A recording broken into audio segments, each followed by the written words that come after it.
ఒక ఊర్లో మిన్నీ మరియు రాజు అనే ఇద్దరు బెస్ట్ ఫ్రెండ్స్ ఉండేవారు. వాళ్ళిద్దరూ వేసవి సెలవుల్లో అడవిలోకి అడుగు పెడతారు. అక్కడ ఏలియన్స్ ఉన్నారట అని రాజు గూగుల్లో చదివాడు. అంతే, 2 టిఫిన్ డబ్బాలు, ఒక డ్రోన్, టాబ్లెట్, బినాక్యులర్ తీసుకొని అడవి లోపలికి వెళ్ళిపోయారు. రాజు, ఏలియన్స్ కనిపిస్తే వాళ్ళతో శాంతిగా మాట్లాడాలి. ఓకే మినీ, కానీ ముందు సెల్ఫీ. అంతలోనే మామూలుగా కనిపించే చెట్టును తాకగా అది ఊగి కింద పడి వచ్చాడు కింగ్ కాంగ్. అబ్బో, పైనుంచి పడిపోయా. ఫ్రూట్ జ్యూస్ ఎవరు తెచ్చారు? చాలా రుచిగా ఉంది.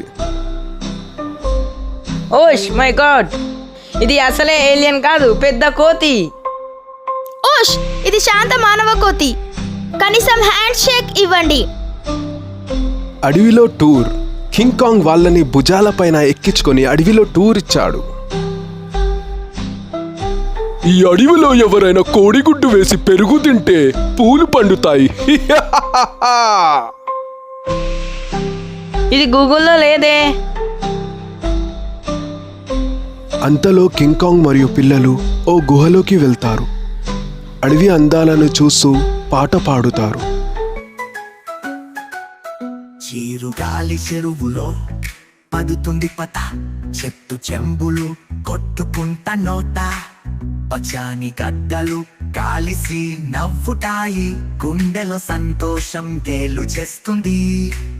చిగాటి దొరికింది చుక్కాల మీద, ముగ్గుల నాటకం మొదలైంది ఆవేద. పడాని పోల పట్టులో పట్టుకున్న ఫారెస్ట్ లో పిల్ల పాట గెలిచింది కన్నా.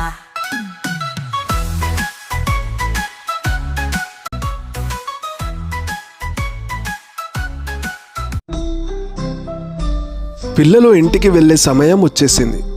పిల్లలు అడవిలో అందరితో స్నేహం చేసుకొని, అందరితో ఫోటోలు తీసుకొని చివరికి కింగ్ కాంగ్కి బాయ్ చెప్పేస్తారు.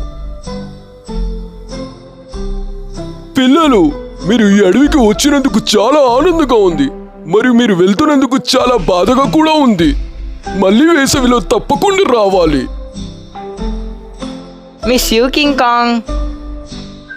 కింగ్ కాంగ్, వచ్చే వేసవికి మళ్ళీ కలుద్దాం.